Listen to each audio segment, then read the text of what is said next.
really, it's like we're like under a spell where we are so consumed by the music and the hip hop culture. Like all we care about is having fun and being entertained, which sure, there's times to be entertained, of course, but that's like 90% of what we care about.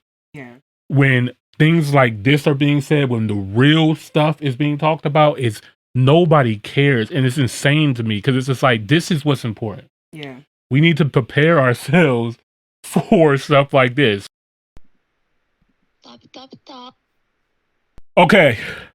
If you guys are unfamiliar with Earn Your Leisure, I encourage you to be familiar with them. Earn Your Leisure is a financial literacy platform who specializes in all levels of entrepreneurship and financial education. They have been around for some years now. They have invited many guests on their platform, billionaires, many billionaires. They've had The Wealthiest Black Man in the World by Robert S. Smith. They have had Steve Harvey. They have had Diddy. They have had many formidable, prominent people come on their platforms, even of other races too. Mark Cuban has been a guest on their show as well. Many different investors. And they specialize in, getting us to close this wealth gap, right? To me, these guys are more important than any music artist that we celebrate and honor, right? Any music that we listen to, right? I think that this is the most important cultural, impactful media company that everybody needs to pay attention to. I have been a fan of them since I have discovered them. I've been to every single Invest Fest. I've been to their live Market Monday event in Houston, Texas. I actually got to briefly talk to Ian Dunlap, the master investor. And these guys are genuinely good people and people who want to help see our people do well. Now, I've been following them for a minute. I watch every Market Mondays. And they have been involved in Africa a lot as well, too. They've had a lot of connections out there. They've been to Ghana. They go there pretty much every year now since the year of return. And they had a topic in last week's Market Mondays that was very, very striking to me. And I think that people need to be aware of this. So shout out to Earn Your Leisure. I just want to echo you guys' message because I think it's relevant to my channel and what we talk about here, bridging the gap between the cultures, between Americans and Africans. And I really want to know what our audience and abroad feels about this topic. If you guys don't know what I'm talking about, we're talking about somebody who was bold enough to go on a public platform and talk about recolonizing Africa. They say history repeats itself. And the only way that it doesn't repeat itself is we learn from our mistakes. I think this is a situation where we need to take this seriously because traditionally as a people, we are very friendly, very welcoming, and that has been to our detriment. And I don't want to serious this out, but I'm going to serious this out. All right, let's get to it. Yikes. Pretty much the whole entire continent of Africa, their population is going up. Very young population. A lot of resources, a lot of opportunity, for sure. But I want to play a video if we can. Yes. So, Mike, cue the video. Then it's time for us to just put the imperial hat back on to say, we're going to govern those countries if you're incapable of governing yourselves, because enough is enough. We're done being invaded. Because our own national security risk is it. Exactly. Security interests are at stake. You can say that about pretty much all of Africa. They're incapable of governing themselves and benefiting their citizens because the governments there are all about looting and pillaging and lining their pockets and going shopping in Paris instead of actually... Right, hold on a second. Hold on. People on the left are going to watch this. They're going to say, wait a minute, Eric Prince is talking about being a colonialist again. Absolutely. Yes. So, the arrogance, the absolute arrogance and audacity. Yeah. That's scary rhetoric, guys. Let's let Rashad, Troy, and Ian get their take on this. I'm gonna get mine. Right. So what you just watched was a guy named Eric Prince, right? And so he's an American businessman, former Navy SEAL, which is like the most prestigious part of the military. But he also is the founder of Blackwater, a private military company, and had a variety of other things. He has a private equity firm. He does a variety of different things. He is the brother of the former Secretary of Education, Betsy DeVos. He's her brother. So he's not just a random nut job. This is somebody who's actually moved up the ranks. Incredibly powerful. Extremely well-respected person, a lot of influence, a lot of relationships. It's not just some random guy on the internet that's just talking crazy.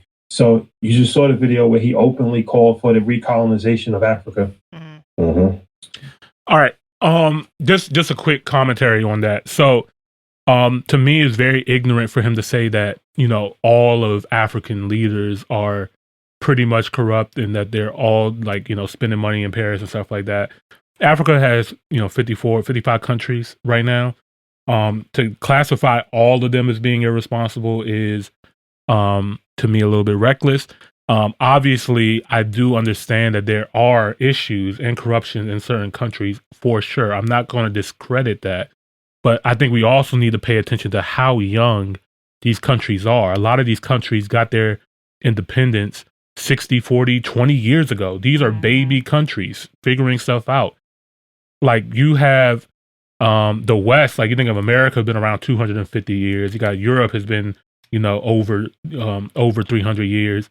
These are well-established, countries that got their stuff together, telling people who just got started to act and play just like us. That doesn't make sense. You have to give these people the opportunity, a chance to build and grow and learn from mistakes. Even in America, we make mistakes. A lot of mistakes. Yeah. So it's like, you just can't generalize a whole country and fault and be like, all right, well, we gave them a 20-year trial run. They didn't do right, so let's just come back and take over. That's insane.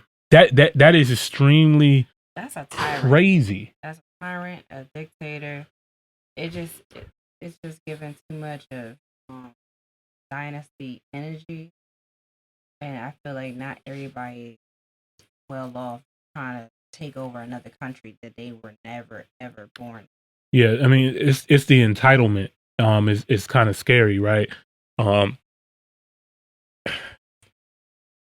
Because I know you guys. I don't know if you guys might be thinking like, clearly, we're American, right?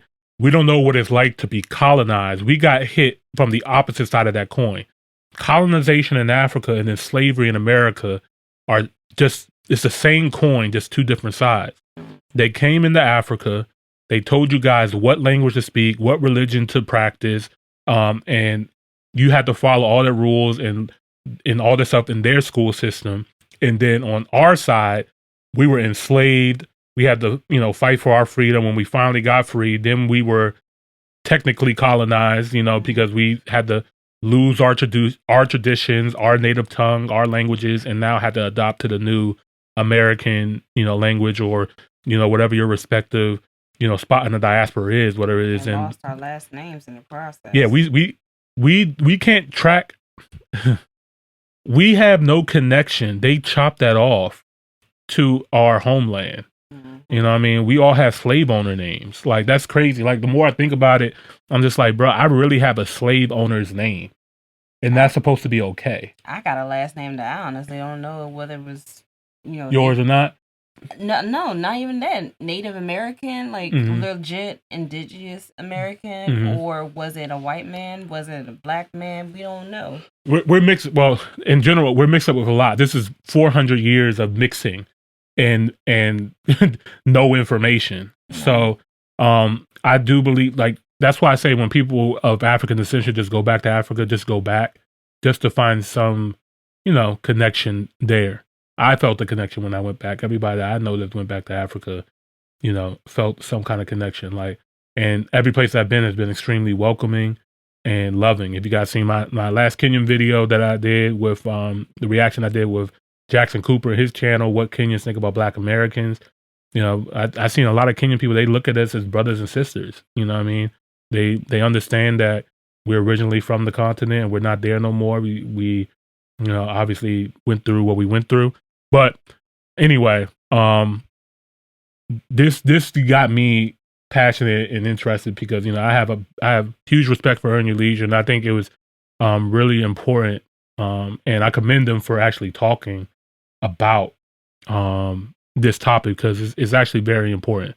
Because what a lot of people don't realize is Africa is seen as the great land of opportunity right now by the world.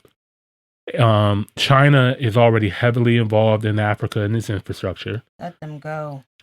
You have European countries who are already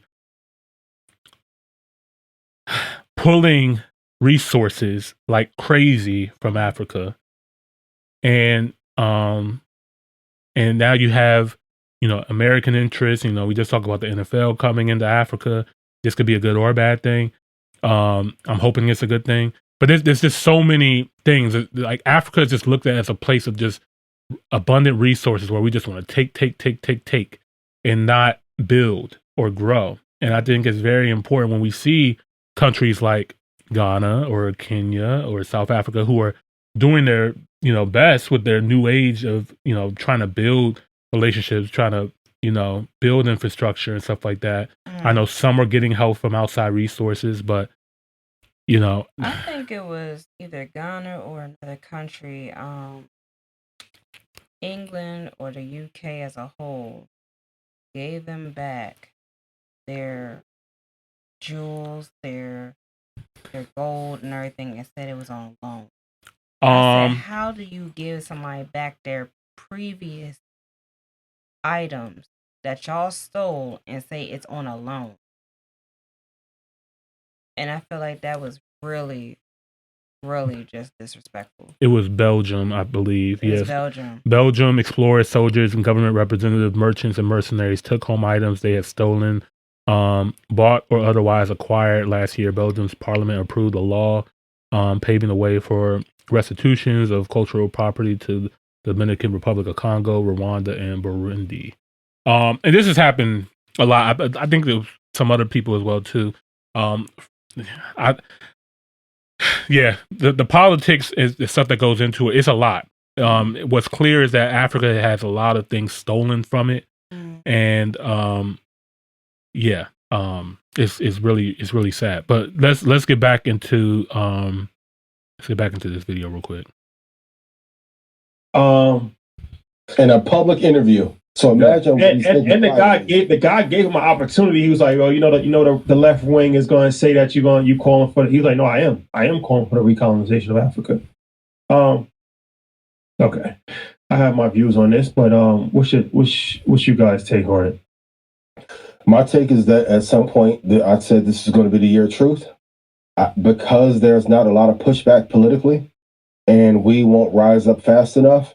They don't care if they get caught doing mischievous things anymore.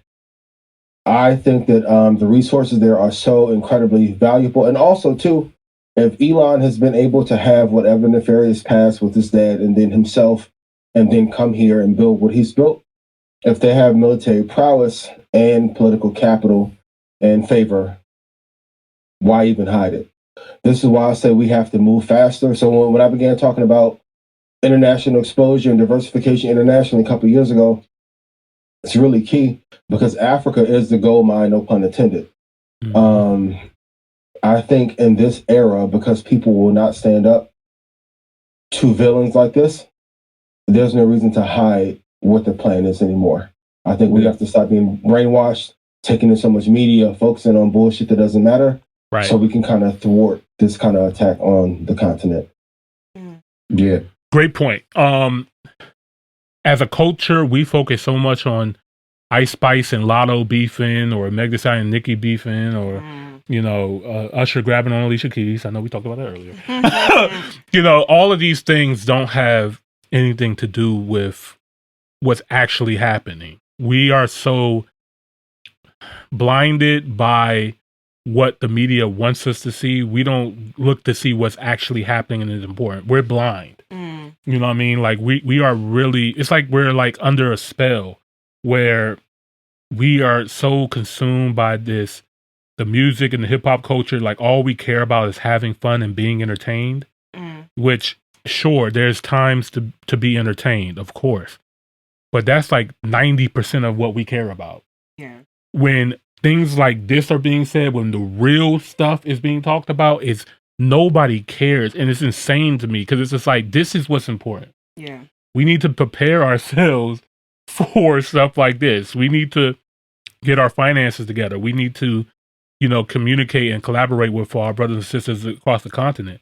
This is the stuff that we need to be talking about and having conversations about. And like I said, I'm appreciative that they took time out of market money to actually talk about this because it's to me important. I mean, Betsy DeVos is terrible as the Secretary of Education. I was in education when she was appointed, and her term was extremely short. To start there, but yeah, I mean, the moment of the year of truth is a great way to summarize it. But I just feel like there's this bully behavior. It's like that invisible bully, right? Like, yeah, I'm going to tell you what I'm going to do, but what are you going to do about it? I think when I hear that, it's like, all right, well, at least they're just saying it out in the public. But on the flip side of it, like, what are we going to do? Are we going to turn our attention listening to, like, hey, Lotto's beefing with Ice Spice? Or are we going to say, hey, listen to what the Department of Commerce is telling you about emerging markets, especially what can happen in Africa? Right? We need to get Big Mama to team up with Department of Commerce. Right? Like, what is the action that we're willing to take as a community, as a people, right? As part of the diaspora, like, it's there. And they're telling you, like, hey, this is our plan. This is what we're going to do. We've done it before. And you know what? The way it looks, you can't run it, so we need to come in and do it. I don't even want to call it a warning sign. I don't even want to call it a cause for it's alarm. blatant at this point. Declaration of war. It's more of a declaration of this is what we're about to do. And again, it feels like it's the bully. It's the guy who's in the playground like, yo, I'm going to take your snack, bro. And every day you come here for lunch, I'm going to take it again until you decide to, take a course of action. And I think we have to figure out what our course of action is. And hopefully it's not a small group or a small conglomerate of people, but it's a large mass of people that decide, like, all right, nah, we can't. We've seen this happen. We know how history has played out before. Here's our time. And when we talk about the next 5 to 10 years being important, this is part of that game plan as well. Yeah, well, I think it's a few things to highlight here. So he pretty much, in a nutshell, talks about the corruption of African leaders and the dysfunction of a lot of African countries, and they can't get their act together. So, we're better off just ruling over them anyway. It speaks to a variety of different standpoints. It speaks from a white superiority standpoint of actually a lot of white people have never looked at any other group of people as regular human beings or on the same level of them. And this is why they have taken over the entire world, right? Whether it's America, whether it's South America, whether it's Australia, New Zealand, Africa, there has been no part of the world where Europeans have not conquered, raped, and pillaged. You just don't change. People just don't change who they are because they are no longer in that position. Still think like that, right? Like, it's not like, okay, we've been thinking about this for 1,000 years and now we have withdrawn out of the country and now we just are completely different people. A lot of people still hold those same views. So that's one thing that I think people just have to just come to grips with, right? I think a lot of times, especially Black people, we have a situation where we want the best for people and we want to think that the best, and we always forget everything that's ever happened, and we want to just start new, and we want to just act like everybody's this is a new day. It's really not. It's the same day as it was before. Yep. Like, shielded. Yeah, it might be shielded, it might be masked, but you are who you are in this world. So there are racist people in this world. That's not going to change. There are people that think that they are superior in this world. That's not going to change. No matter what, like, you might lose a war, but that doesn't necessarily change the way that you think in your brain.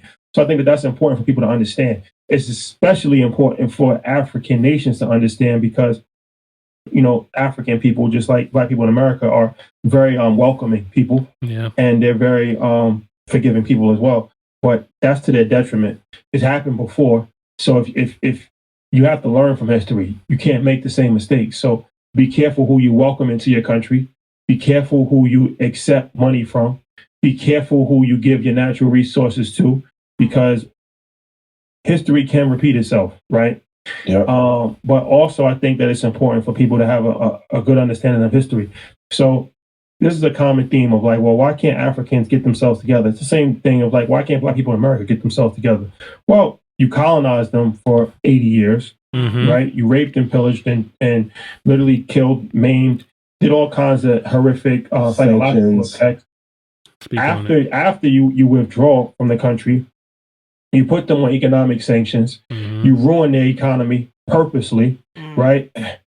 Then anytime that a real leader comes to power, CIA and other government agencies from Europe have assassinated them, have imprisoned them, have actually propped up coups against them to put dictators in place that they have in their pocket. So there's a reason why there's dysfunction, right? Like, I just think like a lot of times like, oh, like there's dysfunction. Why can't they get it together? Well, it's been a systematic program put in place for over a century to ensure instability, to ensure poverty, to ensure corruption. This doesn't happen by accident. Right. So wherever there's corruption in the world, Europe and America has played a part in it. And all right, I'm gonna stop it right there. First of all, round of applause to Earn Your Leisure.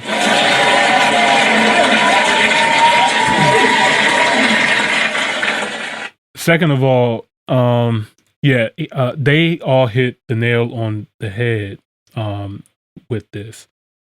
This is alarming. This is what I'm saying, man. Like, these are the conversations that we need to have with our families, with our community, and stuff like that. What's going on?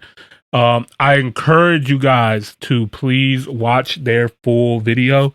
I'm gonna put the link in the description down here so you guys can see the full video, and then also check out their Market Monday episode as well too. Great information on there. They had a guy there from the Department of Commerce, talking about helping more Black businesses and stuff like that too. So these are people who are here to help and to help move on. When I look at brothers like this, when I see them, I look at this is the next iteration of what Malcolm X and what Martin Luther King Jr. were talking about. Before they were killed, they were both talking about economic inclusion and power, the breadbasket initiative.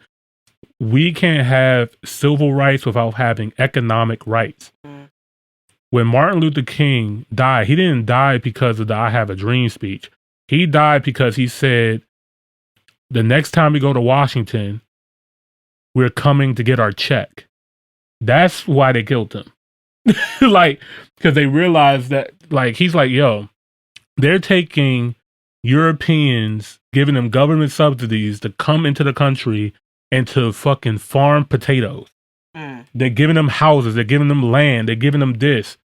When you already have a bunch of people here who are Black who have the skills already, because we were already in the field. You already know what to do. Yeah. If you just gave us a plot of land, and we would have been good. But they didn't want that because that land ownership, home ownership, which is also very important, builds wealth. And when you have wealth, you have knowledge, you have power, you have influence. And this has been hidden and taken away from us for so long. Now, the game has been messed up because the internet exists. I can now listen to Earn Your Leisure. Yeah. You know what I mean? This is public information now. Now is our responsibility. There's no more excuses. I don't want people to think that I'm, just making up excuses and how other people have it bad too. Yeah, I get it. But there's no more time for excuses. The time is we can choose now what information we consume, how much time we spend on what. You know what I mean? Are you going to play video games or are you going to research a new skill? Yeah. You know what I mean? Like, it's okay to be entertained. It's okay to play sports. It's okay to do, play music and stuff like that. But we need more agricultural people. We need more engineers. We need more people in tech. We need more doctors. We need more lawyers, more judges, more people of influence. And we need less of the BS. You know what I mean? Everybody wants to be a social media influencer. Everybody wants to be in music or in sports. We are more than just entertainment. We dominate the entertainment sector, but we don't own it. And that's the problem. It'll be different if we owned it. A lot of our wealthy people come up from entertainment, sports, and music, but we don't own that industry. Yeah. So I'm about to say, y'all need to get into home inspection. Oh yeah, that's another good one too. Yeah, for home sure. Inspections or anything that deal with a home being built. For real.